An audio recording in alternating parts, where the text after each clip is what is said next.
Hi guys, today we are going to discuss the definition of poetry in English literature. What is poetry?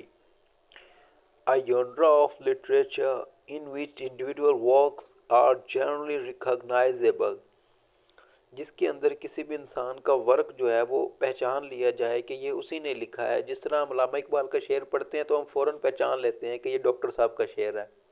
हर बंदे का एक unique style होता है in terms of form and और structure and figurative use of language के वो बंदा किस तरह की लैंग्वेज डिवाइसेस का यूज़ कर रहा है। तो एक तो पोइट्री की डेफिनेशन है हमारे पास ये। तो आज मैं आपको पोइट्री की डेफिनेशन बताऊंगा। नेक्स्ट वीडियो में फिर मैं फॉर्म्स ऑफ पोइट्री जो ओड है, स्टायर है, सोनेट है, बैलेड है, उसके ऊपर वीडियो बनाऊंगा। तो आज इसी तरह से पोइट्री की एक और बड़ी खूबसूरत डेफिनेशन हमें मिली। Poetry is an imaginative awareness of experience, कि ये जो इंसान का तख़यलाती अवेयरनेस होती है एक्सपीरियंस की, expressed through meaning, sound and rhythmic language के, उसका जो मतलब है, आवाज़ है, उसकी जो टून है लैंग्वेज की, choices to evoke emotional response, के इंसान का जो इमोटिव रिस्पॉन्स होता है वो हासिल करने के लिए इंसान जिस तरह की लैंग्वेज स्टाइल यूज़ करता है वो क्या है, पोइट्री है। Poetry has been known to employ meter and rhyme, but this is by no means necessary. Poetry को आमतौर पर लोग कहते हैं कि ये मीटर में या राइम में या याम्बिक पेंटामीटर में लिखा जाए, ये कोई इसकी ज़रूरी नहीं होता है। पोइट्री में कोई भी हम फ्री वर्ड स्टाइल यूज़ कर सकते हैं। Poetry is an ancient form that has gone through numerous and drastic renewation over। तो इन चीज़ों को भी वो कह रहा है कि to evoke an emotional response, poetry is an ancient form, ये एक पुराना जो तर्ज तरीका था लिखने का, न्यूमरस ड्रास्टिक रीइन्वेंशन थी, ओवर टाइम के साथ इसके अंदर चेंजिंग्स आती गई। इसी तरह से गाइस जो the expression it makes nearly impossible define. Poetry is a form of writing that uses not only words, ये एक ऐसी चीज़ है जो वर्ड्स का इस्तेमाल नहीं करती but also form patterns of sounds, imagery and figurative language का भी इस्तेमाल होता है। Poetry is form of Greek poem. What means to make poetry is a type of literature that express ideas, feelings और tells a story in a specific form, कि हमें ख़ास तरीके से अपने जो इजहार करने का वर्ड्स के ज़रिए, वो है पोइट्री।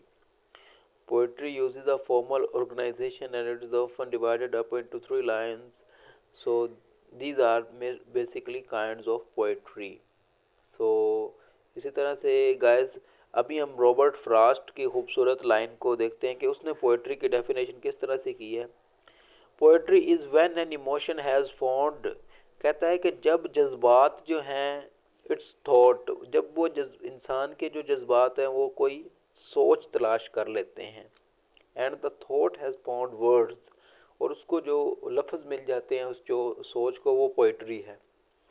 इसी तरह से पी शैली ने जो कहा है, poetry lifts the wheel from the hidden beauty of the world, कहता है कि जो दुनिया की छुपी हुई खूबसूरती है उससे पर्दा हटाती है, वो पोइट्री है।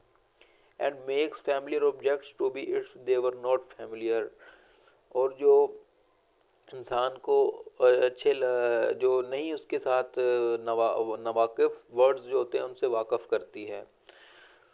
लेकिन लास्ट पे हमने जो नेचर का पोएट है विलियम वर्ड्सवर्थ, उसकी पोइट्री को डेफिनेशन को देखेंगे। वो कहता है कि spontaneous overflow of powerful feelings, कहता है कि इंसान का जो स्पॉन्टेनियस ओवरफ्लो होता है खुद ब खुद से, जो उसका जो वो पोइट्री है, this is refers to the nature of poetry.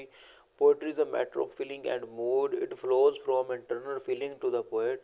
वो कहता है कि उसकी इंटरनल फीलिंग भी हो सकती है। When the poet is in the poetic mood sings out. So इसी तरह बता रहा है कि जो नेचुरल का उसका जो पोएटिक मूड है वो जो नेचर के साथ मिलता है तो वो पोइट्री बनती है। लैंग्वेज ऑफ डिस्कोर्स के साथ भी बनती है। Poetry can not be composed under duress, the clear spring of poetry must flow readily, कि कहता है कि वो पोइट्री जो है वो हमेशा से इंसान जब आज़ाद हो वही लिख सकता है। जो आज़ाद नहीं है उसको पोइट्री लिखने का कोई हक नहीं, क्योंकि उसने नेचर को ही नहीं देखा।